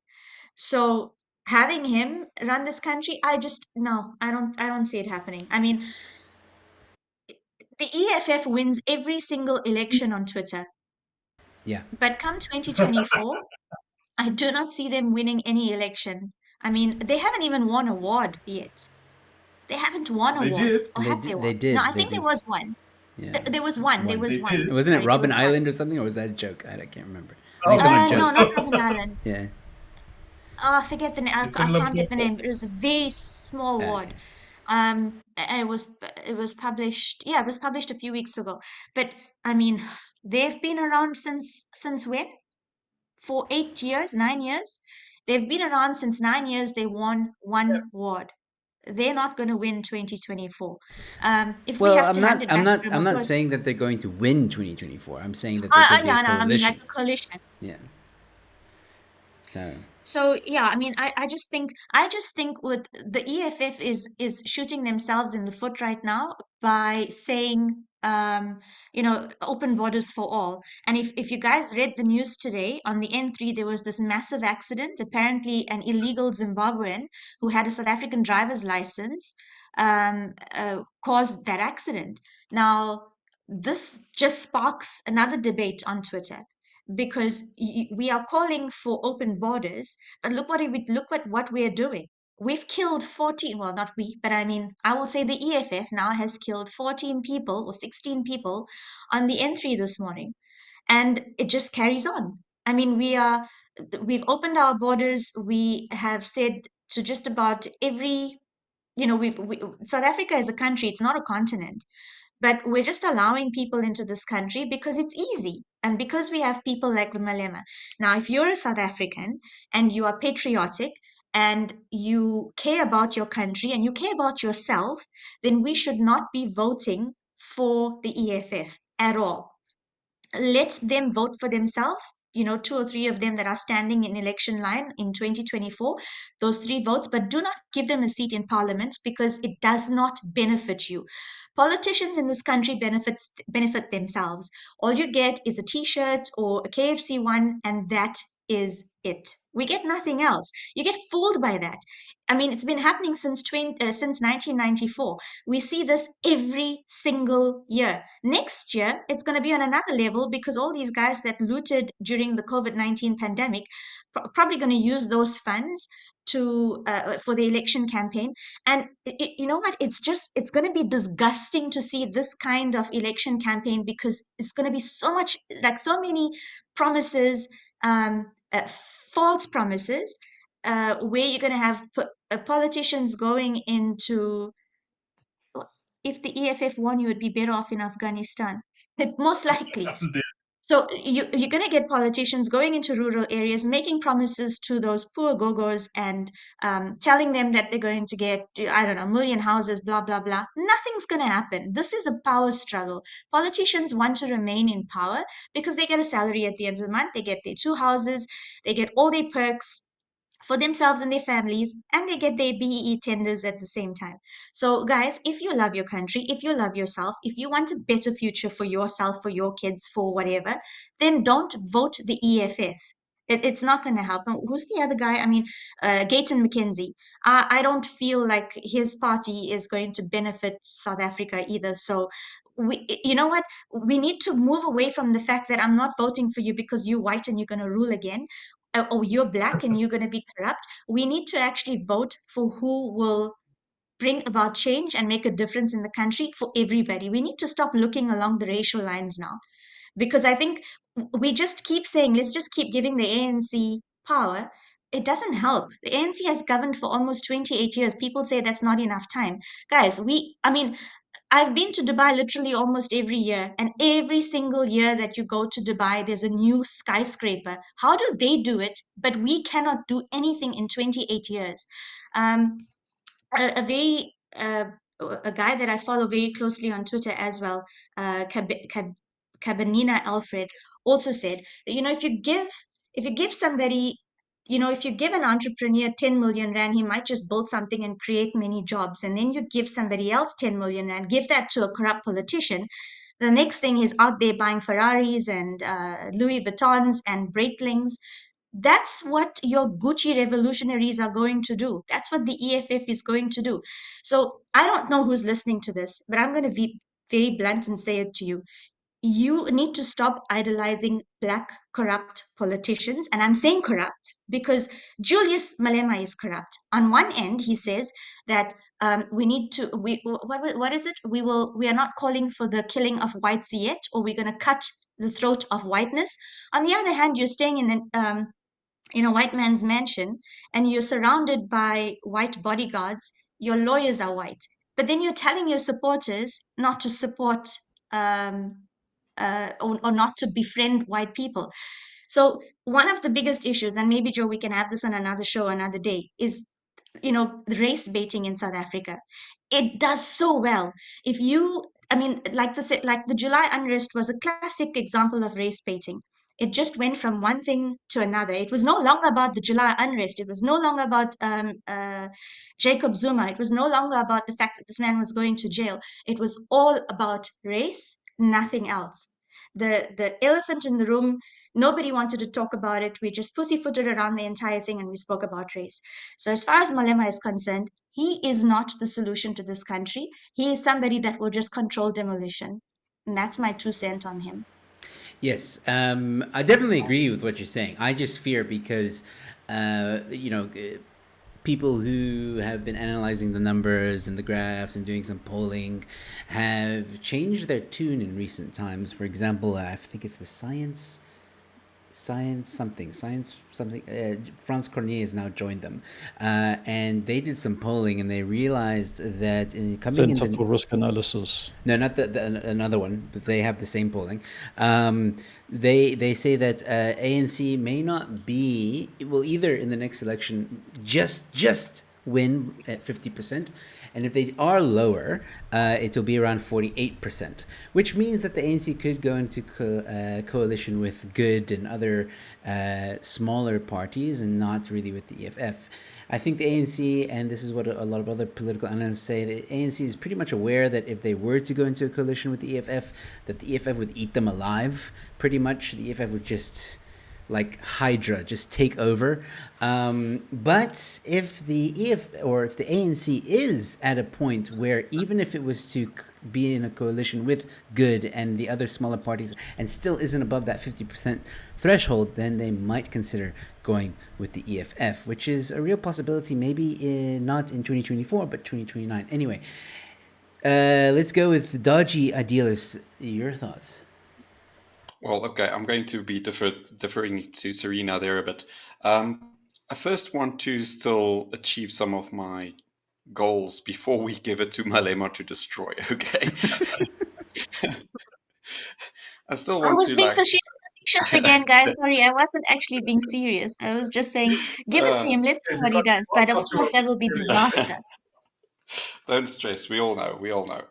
Now, look, I think the political landscape in South Africa is at a precarious stage at this point.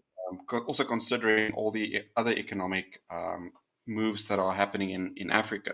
So we're starting to see, for example, the finalization of certain stretches of the Trans-African Highway system, for example, which can have a major impact on the economy in Africa in general, and especially in South Africa.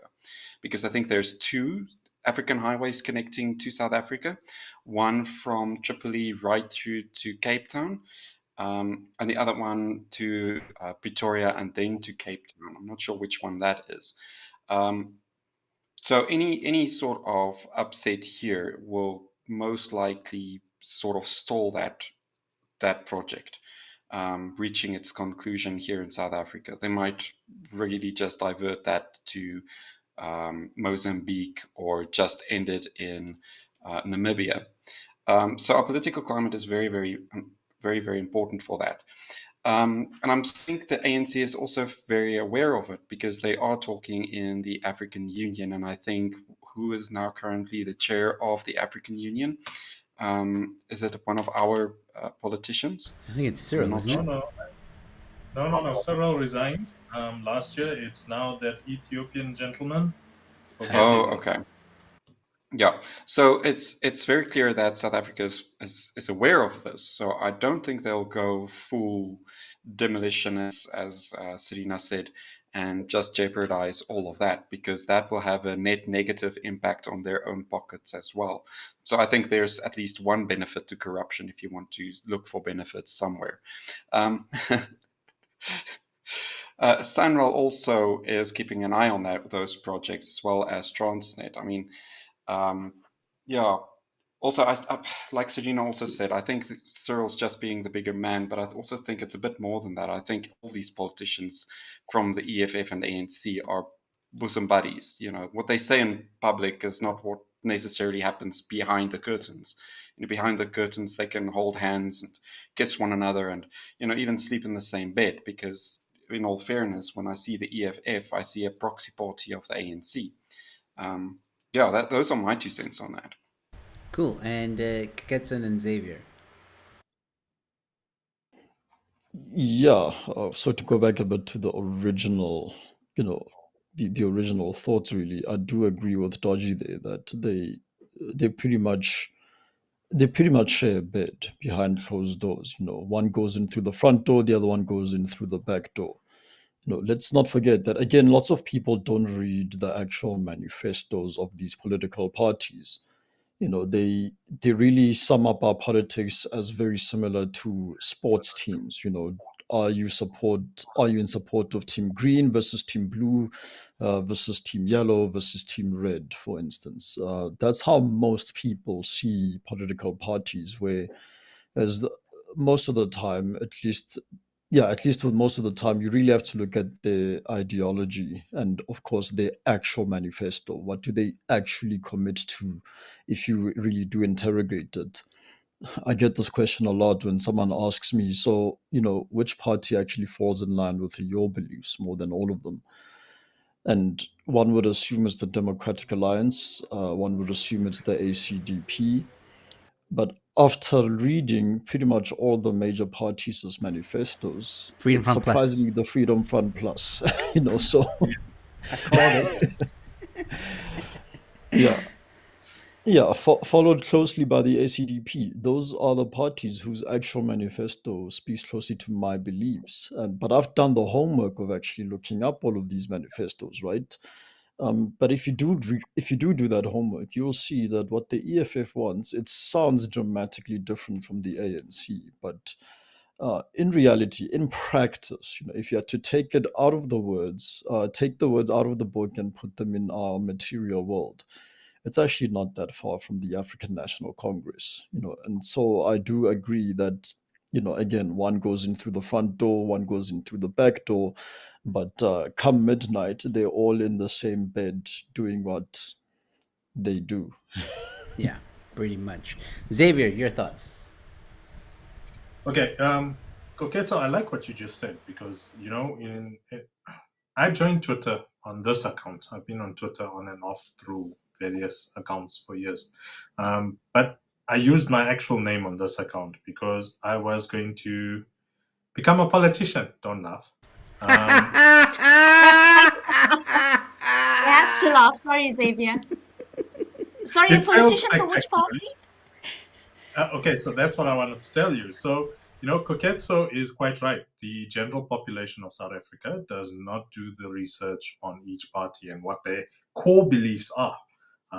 If we did, for example, me, I am at my core a ANC supporter, which is very hard for me to see the party decline. And that's why in 2019, I felt the call to get involved in politics. And before I did, Dodgy is one of 17 people who actually read my essay on I went through every political party in South Africa. And I went through all their websites. I went through all their party members. I went through the manifestos, the policies, the histories in the country. Dodgy read it. Anyway, I didn't publish this thing, but it helped me choose the parties. And my two parties that I was going to choose was VF Plus and DA. I ended up signing as a member for the DA. I then became actively involved. I didn't just sign as a member of the DA. And prior to all of this, I was actually on Herman Mashaba's party before it was a party at all. So I had a lot of experience with a lot of politicians. Yeah, Doom, you're a better podcaster. But, we should all try to have that active citizenry. And at the last election, I stayed there for registration. I stayed there to count votes when the voting was done. I campaigned for the local councillor for the DA, and we won. Anyway, coming back to the EFF and the coalition of the ANC. Joe, I think it's very unfair for us not to take cognizance of the new player in the industry who is very aligned to the EFF and severely against any coalition with the ANC. And I think you guys know I'm talking about the Green EFF, Action SA. Okay? So there is no way that this new party is not going to gain some votes from the EFF, a great deal of votes from the DA, and a great deal of voters that are not voting. I mean, that was always the target, even when I was at the table with Mashaba. The target was always the non-voters of South Africa. And that is going to come into play in 2024. Now we know that coalitions, and I can talk about coalitions with the various parties all night. I know little bits about everything. I speak to people within each party, including the ANC, which no one likes. So you cannot actually discuss a coalition with EFF and ANC without involving Herman Mashaba and Action SA, because Action SA has come out very strong. Half of the party has come out very strong and said they will never in 300 years have a coalition with the ANC. But they're happy to have a coalition with the EFF, and that's led to the collapses in Ekululeni. It's led to the collapses in Johannesburg, and it's going to lead to the collapse of the DA in Pretoria later this month. I expect they'll sit down soon for that. So, it's impossible to just talk about EFF ANC coalition. I'll share with you a quick story about back when I was being mentored by a DAMP. Sadly, he passed on. So his name was Cameron McKenzie, who was one of our MPs. And he's actually a driving force who taught me a lot about the DA before I actually joined. Because I interviewed over 120 people in different parties to learn more about each party. And that's why I settled on the DA. He was one of the people that got to teach me. And the man would casually have lunch with Nazir Paulson from the EFF at Parliament. And I was like, but how could you do that? And he's like, no, in politics, there are no long-term enemies and there are no long-term friends. So seeing Malema and Ramaphosa shake hands, seeing Malema at Jacob Zuma's Tea Party before the unrest, all these politicians talk. They're all on WhatsApp groups with each other, the same way we on WhatsApp groups with each other. They all talk, oh, did you see this meme about you? Ha, ha, ha. These things actually exist. Ramaphosa is on a WhatsApp group, I can pretty much show you. But they do look at memes like us, and they are human beings like us. And we've seen personal messages, especially through Action SA, being more, let's say, espionage-like. They share personal messages that Michael Beaumont has received from Helen Zille, or, vice versa. And we've seen them say, can't you get Herman to talk to Julius, or talk to EFF and secure the coalition? So these conversations are happening outside of the voting box. You might vote for DA, but they're happy to jump in bed with Action SA, and Action SA is happy to jump in bed with EFF. What it comes down to is the basic principles of power. You understand? So no party is going to say, I'm not going to enter a coalition when it comes to the point of, will I get a seat in council? Because a seat in council is the equivalent of 24 to 30,000 rand. Sometimes maybe less, 15,000 rand, just for a councillor. So if you've got 3 PR councillors and you're a minority party who never won any awards like the EFF usually does, you're pocketing a cool 60 grand. Now the EFF contract is always 40% of the salary. So I don't know if you guys know, if you're a councillor for the EFF, you lose 40% of your salary. Most of the parties have to do a contribution. If you're a member and you've been voted in by the public and you earn a salary, a part of that salary has to go back to the party. That's the fairness of it. If you choose to vote against the party, you are fired because you didn't represent the interests of the party, even if you represented the interests of your locality and your ward. So it's amazing how our politics actually works. It's very complex. And like I'm saying, with coalitions, I can talk to you all night about all the stories I heard, all the WhatsApps I get. And luckily, I'm very, lucky to hear these people talk to me. But I get to hear some insider information, which is cool. But coming back to the EFF, I think we can't really take the EFF into proper context until we address what had happened in the Western Cape when Julius Malema spoke. Now you got to understand, representation of the EFF in the Western Cape is poor. It's terrible. It's close to zero. They don't have many seats. In fact, there was an election recently in the Western Cape where the EFF ward actually obtained 2 votes. Now you got to understand, our political system requires you to build branches, and each branch must have a minimum of 20 members, 25 members.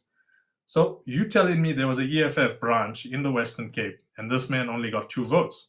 Who voted for him? It might have been his wife. It might have been his best friend. He's never going to know. He's not going to know. He's got to go through life saying, I'm an EFF member. I voted for the 1 vote. My wife might have voted for the other vote. And my best friend might have. One of them is lying because I only got 2 votes. So he's got to decide now. But that's how bad the membership of the EFF is in Western Cape. So Julius Malema went in there guns blazing.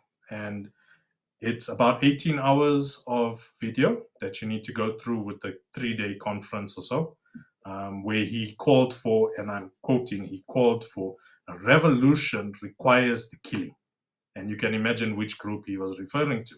And he was referring to an incident in Brackenfell. So that's an important part. Then his other point was, and he opens his address to them, why are victims of racism in the Western Cape not attracted to the EFF? Now, the answer is simple to you and me. There's barely any racism to begin with. That's why people are not running to the EFF. But to him, his entire base depends on racism. So if someone didn't, if someone's unemployed for 3 years in the Western Cape, racism, even though BEE exists, you understand? So this is what's attracting people to the EFF, especially in the Western Cape. He's targeting those soft points, the housing, your jobs, the spatial planning, where certain groups are still in certain areas in Cape Town. And this is something you can't change overnight. It requires time, and Cape Town is doing that. There are more housing projects in the Western Cape that have been completed than anywhere else in the country. No person can deny that. There's numbers behind that. You just need to go to the DA or the Western Cape government site and you'll find those numbers. It's shocking how many houses they've built. And for far less than the ANC has ever completed any housing project. I know because I've compared two Johannesburg housing project under Geoff Makubu and another one under Elon Wind. So it's amazing how different the pricing was and how the housing projects look. I mean, the one in Joburg was a block of flats. The one in Cape Town is like standalone units. They look like a posh neighborhood. I would want to live there. I'm even tempted. So that's the one point. Then the other thing that Julia said at this thing was racism is violence. I mean, I'm struggling to comprehend that, but this is the ideology that attracts people to the EFF. And he's gaining traction in South Africa. Then the last thing is, and this was a scary one, the Western Cape should be the center of confrontation to the racists. Now, if you understand anything about the Western Cape, yes, it has got a concentration of white South Africans. And the reason that is because there's only one province in the whole country that is actually functional. There's no sewage in the seawater, the lights stay on, they even beat load shedding most days. It's ridiculous. It actually operates like a separate country in itself. And that's what's fueling the Cape independence movements. It's even fueling, you've seen now, John Steenhuisen released an article today, an opinion piece in News 24, calling for the devolution of the police in the Western Cape so that they can actually federalize the police system there. So Julius Malema is trying to attack all of that. And to do that, he needs the coalition. Now, if you know anything about the ANC in the Western Cape, ever since the DA won that area, they've been declining rapidly because they do not appeal to the colored majority of Cape Town, nor does the EFF. In fact, at the entire Western Cape conference, there were about 6 members of colored South Africans that I could count in that crowd. It wasn't a big crowd. Don't get excited. It wasn't a big crowd. It was like less than 200 people or so. But I mean, this is the representation of the EFF. And if you look at, I can't remember who said it now. I think it might have been Koketso or Srina. But there's a misconception that the EFF is attracting foreign nationals to South Africa. That has never been the case. Yes, they're defending the issue, but the main attraction of foreign nationals into South Africa has always been the ANC. They have always felt the need to repay Zambia, repay Zimbabwe, repay Mozambique for their support during the apartheid. So that's a big, it's not Julius that's attracting these people here. It's our laws that state, hey, if you're an Ethiopian refugee, please come to South Africa. And as things get worse progressively at the Tigray-Eritrea border, more and more Somalians will be coming to South Africa. That country is not as fancy as we are. Of course, Ethiopia is making money, but it's terrible. So the ANC attracts these people there with our foreign relations, that we have very good relations. You also have to understand, while the ANC is on the African Union, so is Julius Malema. He's a major part of the African Union as well. He actually sits on it. And if you watch the meetings of the African Union, you'll see him. He's quite vociferous there. He actually got into a punch-up last year with a member from, I think it was Nigeria. Yeah, I And remember they were that. he threatened to kill a Nigerian. Can you imagine? Oh, you mean the Pan Oh, African Parliament? yeah, It was the Pan-African Pan-African Parliament. Parliament. And then he also sits on an advisory for the African Union. So he's not a member of the African Union, but he does like advisory role or supervisory role or something like that. But he Where is he quite pitches the active. red overalls for an Italian suit. I just got to say that for the record. Yes, yeah. You would Yeah. see that. He does wear a red tie though. It's a Louis Vuitton tie. It's about 6,000 rand. Anyway, Awesome. Oh, weird. yes, I used to sell that. Sorry, guys, Read I my have to story ask on a my question. country. I Yeah, have to ask a question. Between Cyril Ramaphosa and Jacob Zuma, who do you think Julius Malema favors more? Zuma. the one who will give Zuma. him power. Oh, that's a So good answer. And in 2021, and Zuma can't give him 2021, power right now, right? Zuma is powerless himself, yes, in a way. because In a way to speak, branches, Zuma it is all comes powerless. down. Yeah, you see, it comes down, Serena, to the branches. And this is the thing that Action SA is taking serious advantage of. They are building branches at a faster rate than any party in the country. And if you have the branches, you have the support. You understand? So Zuma failed to get the support of the branches in KZN. Zweli Mkhize did. Lindiwe Sisulu also failed. So we're going to see big things from Zweli Mkhize in December come the ANC conference. But coming back to the EFF now, there's two questions that I would like to ask. And the first thing is, will the EFF ever been successful in a prosperous and functional South Africa? I don't think they No. would. So they are not interested in any coalition that's going to make South Africa a functional and operational place, because their membership will always depend on the poverty-stricken, disenfranchised, and unemployed. You can't promise jobs to people who are unemployed gainfully, who are earning a good salary, who are skilled, who have a home.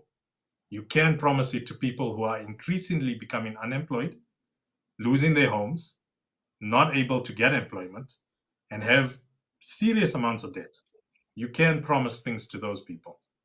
So that's the Yeah, basis of but it. at the same time, Xavier, I mean, we got to remember history, right? Hitler, I mean, Malema's obviously been, Julius has often been compared to Hitler, right? And Hitler said the same things as Malema says, just obviously different race and religion or whatever. And the moment Hitler was given a chance, World War II happened. And a lot of death. So I'm not saying that Julius is capable of a World War III. I don't know, maybe. But if he does get into power, if he does get to the point where, yes, you're right, he's going to appeal to the poor and the stricken or whatever. But Hitler also appealed to those people. And once he was in power, he felt like, well, now it's time to deliver. So I'm going to take over the entire world because Germans are the best. And I would see Julius doing the exact same thing in a way, like he's always said, the African child, we need to take care of the African child. So he's going to focus on that. And then EWC comes into play, NHI comes into play, obviously to better his pockets, obviously. But he'll start doing stuff like that, which means, to Serena's point, we would see the demolition of South Africa. I have two Absolutely, more Joe. questions that I'd like you guys to please answer. Educate me on this. Just two more questions, right? You can answer very quickly. Okay. My one question is that if Julius ever came into power, however, even if he had went into coalition with the ANC government, if he ever had any say in the country, and I mean in a powerful way, do you think sanctions could be placed on South Africa? That was one. Absolutely. And then the second one, I mean, obviously international investors wanting to pull out. And then recently, so it's a two-part question. And then recently, when this whole Cape issue, when Julius Malema said, and I'm going to quote what he said, because no white man is going to beat me up and call myself a revolutionary, you must never be scared to kill. The revolution demands that at some point there must be killing because the killing is part of the revolution. Now, he was recently acquitted um, for this assault case, and then recently lost a case against AfriForum for Kill the Boer. So what do you think will No, happen to him now that he's actually uttered these words? Do you think that, I don't know, AfriForum or any other organization may want to take him to court for this? And how do you foresee that this would affect the upcoming elections? Well, I'll quickly answer. So Thank first of all, he didn't lose against Afriform. He was the case was dismissed, and then secondly, Afriform has appealed the decision. So technically, there is no ruling because when you appeal and it's granted, then there is no ruling. And then so that's still happening, and I don't think Afriform is now going to spend more money to go after him for what he said. They'll probably keep that like as a backup. Okay, if we appeal it, we still lose. Maybe we'll then go after him for the speech that he did in the Western Cape. Now I'm speculating. I'm not saying that I know anything about Afriform's strategy or anything like that. I'm heavily speculating here. But I do think some people will take him to task for that. Your other question, which was about what was your first question? Sorry. If Malema came into any kind of power, do you think that international investors or any sanctions could be placed on South Africa? Yes, because his policies would be intervening some of the treaties and agreements that we have internationally. I forget the name of the one agreement, which basically is on property rights, and if property rights are infringed upon, it would cause a lot of basically internationally a lot of European and American, and I don't know about BRICS. I think BRICS wouldn't care, but every other country would basically say, okay, well, we're pulling out. Then a lot of investors would pull out. A lot of companies that we know of that are in South Africa at the moment would also probably pull out. Xavier, you can add to it, and yeah. let me put you at ease here, Serena. I don't know if you know about the green energy initiative in South Africa. Yes. Because currently it's sitting at about 60 billion rand, but it's gonna be huge, completely huge. There's Denmark, there's Norway, there's Finland, there's UK, there's a whole lot of European countries that are deeply invested in South Africa at an infrastructure level, not at this is an investment, it's a platitude like Germany has BMW in South Africa. No, this is on a infrastructure level. And yes, it will be IPP and privatized electricity. That's what they're going through. Yeah, that's the treaty. So yeah, Julius would probably, and to scare you a little bit, the Italian prime minister that recently won, she won through a coalition. She ran the same party. It was, I think, 4 years or 5 years ago. She scored 4% of the vote at that time. It wasn't much. Nobody cared about her. Seemed far right, fascist. Well, they've labeled her fascist, but she hasn't shown anything to show that she is fascist. I quite like her. But very small party, much but like that's the what EFF. makes her fascist, because you like her, you see. But yeah, so very small party, and then suddenly, boom, 2022, this is the winning party by a landslide victory, because things have gotten so bad in Italy that the population was convinced there is only one option for the prosperity of South Africa, and that's the risk with the EFF. The worse things get, the more appealing the EFF starts to look, because the DA is not appealing. People would be voting for it if it was appealing. Even with all the good work it does not appeal to the basic, most average South Africans, who are usually Julius Malema's demographic: unemployed, not well educated, don't have property, and they fit this profile that he's appealing to. He doesn't care about them. Joe is completely right. He'll be a mini Hitler in South Africa. But yes, sanctions would definitely appear. And I, I don't think any country in Europe would be accepting of, because if you remember, the EFF and ANC clashed heavily on the expropriation without compensation. In fact, the EFF pulled their support of the bill and voted against it, Yeah, which because was ridiculous. it wasn't. It wasn't the way they were. Yeah, and they want like complete control of the land. Koketsu, Yeah. you can go ahead. Okay, so Look, guys, I've said this before and I'm going to say it again, right?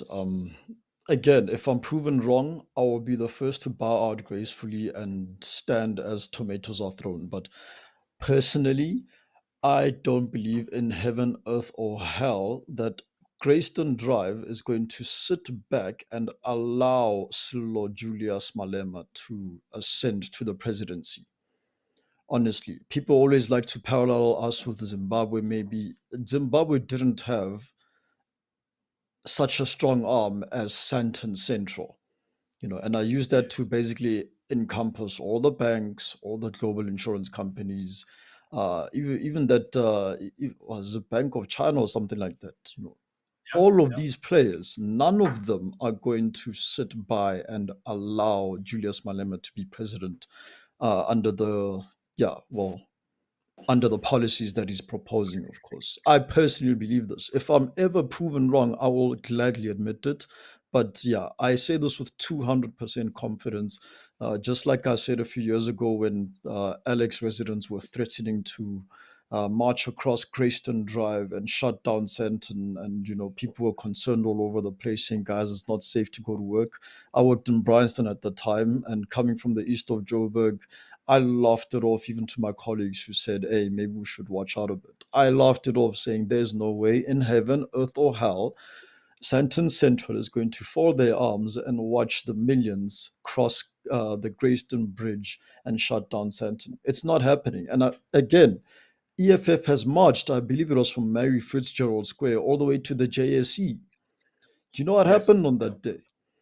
They marched. Obviously, Malema was there at the beginning, gets into a fancy, probably a Bentley of some E-class. sort. Yeah, or probably even a V class. So he was there at the beginning of the march while everyone is marching along the M1 or whatever route they used. He shows up at the end after having been driven there. They camped outside the JSE. He stood on the steps there, and after threatening to storm the JSE, he just stood there with a megaphone, made a speech. But do you know what happened with the guys who were working in that building? They just looked outside the window, looked down, and said, "Oh, so these guys really did make it all the way here. Oh well," and carried on working business as usual. Yeah, You no, know, absolutely. that's how much of a threat Julius Malema is, and as well as his entire EFF, etc. So yeah, there I've said it. I'm not saying this for the first time. You'll go back 3 years and find me saying the exact same thing. Look, do I think EFF is ever going to loon? What's wrong with me? Lose, win, win outright at an election? No, absolutely not. The numbers don't support it at all. He is but a fraction. And I think someone made a good point on Twitter that like he is. I think the voter is like 10% or 12%. I don't know, somewhere there. Let's give him benefit of the doubt and say 12%, The right? entire population of Soweto Yeah. represents the entire EFF. But there you go. That's what I said. That. Yeah, that's the point I was getting at. Like, it's 12% of the voters that turned up to vote, Yes. of eligible voters, right? The ones that registered and the ones that actually turned up, out of, and that's like they did the math at 1.8 million or something like that, or 1 million. I don't know. Out of 66 million or 60 million, whatever you want, whatever the stat is. But still, that is nothing. So no, EFF has no power. They'll never win outright. Is a coalition possible? I think it is under the right circumstances for both the ANC and, as Xavier pointed out, Action SA and so on and so forth. I do think that there is a possibility. Do I think it would happen in 2024? No. I think the ANC still wants to hold on and milk South Africa for whatever's left. 2029, if the ANC is desperate, maybe. I don't know, but 2029 is a very long time away and a lot can happen. And I do think that South Africa probably won't survive until 2029, even under the ANC's rule, to be honest. But that's just my closing remarks on that. So yeah, gents and lady, I think we do have to close it because I do have to go. I'm gonna have to cut the conversation short now, but I'll definitely have you guys back on again. And unfortunately, we weren't able to get to our third topic, which was going to be about Elon Musk and Twitter and stuff like that. Maybe we'll keep it for another time. But I think next time I'll keep just two topics for the conversation. But no, once again, I want to thank Dodge ID. That's unfortunately, load shedding has hit Dodgy. Or it's causing havoc on his side, so he was cut off. But I do want to thank Koketsu Rosane as well, and Xavier B and Sunflower. Hopefully, Sunflower, next time we'll get to see your beautiful face and the awesome angry face that you have when you're talking about the EFF. Next time, ladies and gentlemen, I'm definitely going to have these guys on soon, and we'll talk about some other interesting topics. So what I'm going to do now is I'm going to give each of you a chance to just tell people where they can follow you, just so you guys know. Your Twitter feeds or profiles are linked in the description below, so if people want to follow you on Twitter, just follow the description. But Koketsu, tell people where they can also find you. Yeah, you'll catch most of me at manpatriot.com. Yeah, visit the website. You'll find us up on there. In terms of where to find me personally, yeah, Twitter's still probably a good place, even though I've switched my account over to private because I want peace for the rest of the year. I genuinely do want peace, but I do check my follower requests at least once every 3-4 days or so. But yeah, otherwise, yeah, just send me a DM. Yeah, I'm always down for a coffee. Yes, I have had coffee with strangers who are no longer strangers because we've had coffee. So yeah, that's where you'll find me. Cool. Xavier. Yeah, so you can find me on Twitter. That's where I live. And yeah, I'm also down for coffee. I've had a coffee with some very interesting South Africans. If anything, I can leave you with, it's that we need to start more conversations in South Africa with each other, and whether it's online, offline, on Twitter, on Instagram, wherever you guys want to do it. Let's have a chat. Wherever you're from, if you're South African, I definitely want to hear your story. We've really suffered through these 28 years, and I assure you, my fellow South Africans, there is hope. Don't run away. There's hope. Awesome. Yeah, Xavier, next time you're in the Republic of the Cape, let me know. We'll meet up and we'll have a coffee. Yeah. And Sunflower. Well, firstly, thanks, Joe, for giving us this opportunity again to reunite. It has been an epic conversation. It's always good to reunite and talk about all these controversial topics. I am sorry that I dressed up, I did my hair, I did my makeup, and so disappointed that my camera is not working. But there's just a gremlin in technology today. So next time I will make sure that it works. But if you want to follow me, please do, because since Elon Musk took over, I lost like 2,000 Twitter followers. I don't know if it was bots that left or people that announced their departures, because Elon took over. But you can find me at Sunflower Serena, SUN, obviously Sunflower, and Serena, SRINA. And we will have more conversations. It's going to be quite lit between now and the next election. I'm also, I owe a lot of people coffee, dinners, lunches, a lot. So I have a heavy schedule. I don't know when I'm going to meet up with any of the guys. I know we need to we planned a trip to Orania, and I really do want to, I really do want to get there at some point in time to see how I'm Beautiful. Indian female, and I'm sure I'll be treated with open arms. They don't And have that's to share BEE my at Orania, Sunflower. they don't. Yeah, they take But fine. I I've want been to do there a that. few I times. definitely want to do that, and I want to share my experience I want to share my experience, and I want to experience it for myself.